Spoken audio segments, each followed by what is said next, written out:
Assalamu alaikum. Još jedan lijepi sunčani dan. Nadam se da ste dobri.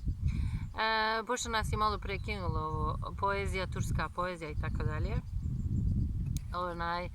Za Instagram što nas prati, jučer sam stavila sliku požara, nema ništa, nikom ništa se nije desilo.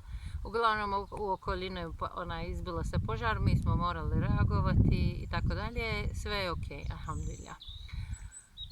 Danas sam izbacila nas malo iz takta, hajmo reći, ove poezije turskog, što ja stvarno volim, ali na putu koji sam ja razmišljala nije bila sljedeća tema. Sljedeća tema je bila smiješne stvari koje su meni dešavale dok sam učila bosanski.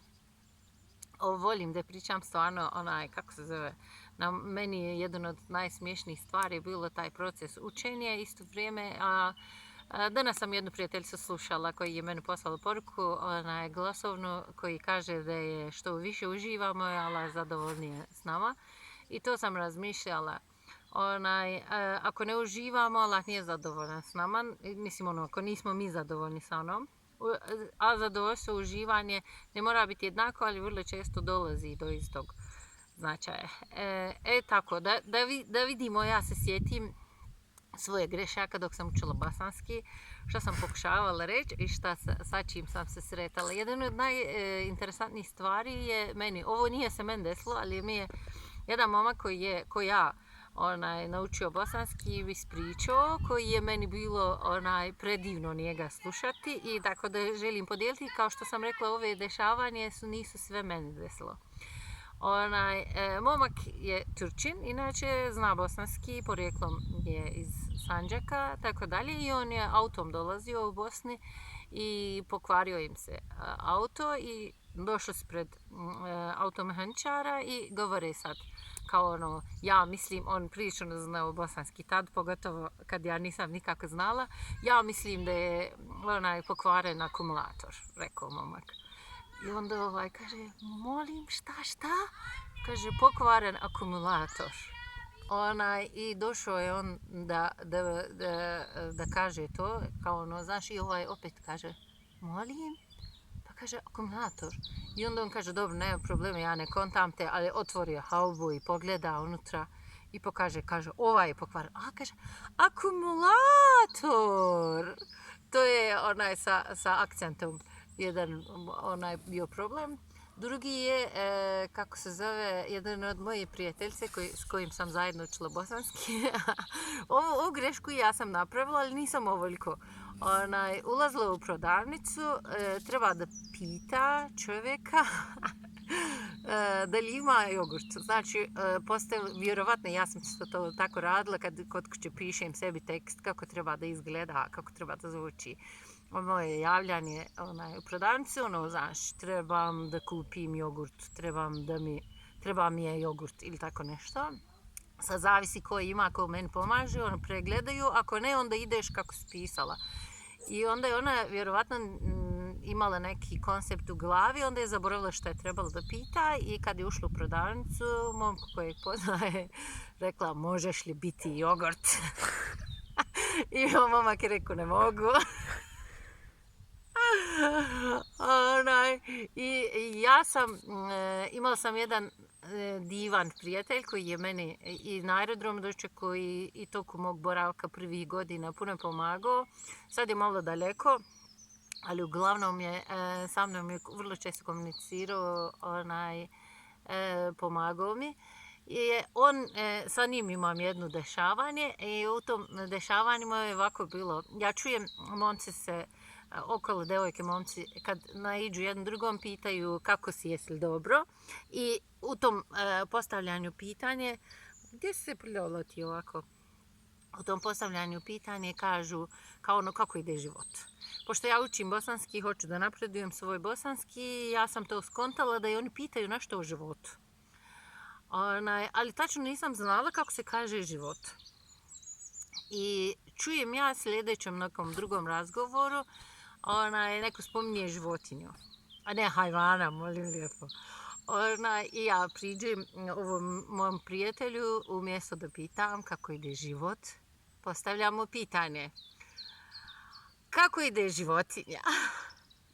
Ja se samo naglas se smio koliko je mogao. I poslije, čak i znali smo preko Messengera, tad smo se čuli, preko Messengera znao me postaviti pitanje. Selam alejkum Zehra, kako ide životinje? I ja sam tada kad sam već znala, trebalo sam reći, vrlo često sam znala reći njemu kao pa evo, pored mene ide, šta? I tako dalje. A treći, koji je meni najdraži, koji mi je najsmiješniji, dešavanje isto nije se meni dešavalo, isto mojoj prijateljici koja je učila jezik. Dešavalo se, ona je otišla na aerodrom dočeka ljude. I tako i čeka sad nije došla avion kad treba da bude i tako dalje. I pita ona nekome tamo kao, jel kasni avion? Oni su rekli, jeste, kasni avion. Kako ćemo to reći? Oni kažu odgođen. Avion je odgođen. I ona poslije pola sata čekanja već joj je dosadila, treba da ide na informacijama da pita kao koliko odgođen avion. I ona ode na šalteru na informacijama i pita, molim vas, koliko je pogođen avion? Čovjek na šalteru rekao, joj, gluho ne bilo. I ona je po toj reakciji skontala da nije pogođen, nego da je odgođen, da je zakasnila avion. Evo, to su glavne smiješne stvari i ima još jedan, ja mislim da je ovako bilo, mi smo u internet kafeu, tad nije bilo dostupno svi i računari i sve, vrlo često smo bilo na internet kafejima i piše pošta, svim kastofonima prije pisala volume za glas. Inače u Turskoj svim kastofonima ja mislim da još uvijek piše volume. I kako se zove, onda ona čuje u internet kafeu neka turska pjesma se svira i ona želi da čuje bolje. I ostane momko koji radi tamo, kaže volim. Ne znači volim, znači da je volim i da je voli nekoga. I on govori, kaže, pa dobro, razumijem, sam koga. Tako su to najosnovnije bosanske priče. Još sam ja imala neku nezgodu kad sam išla da kupim šećer i stojim ja u redu, kaže kao šta hoćeš ti? I ja kažem šećer. I on kaže, molim?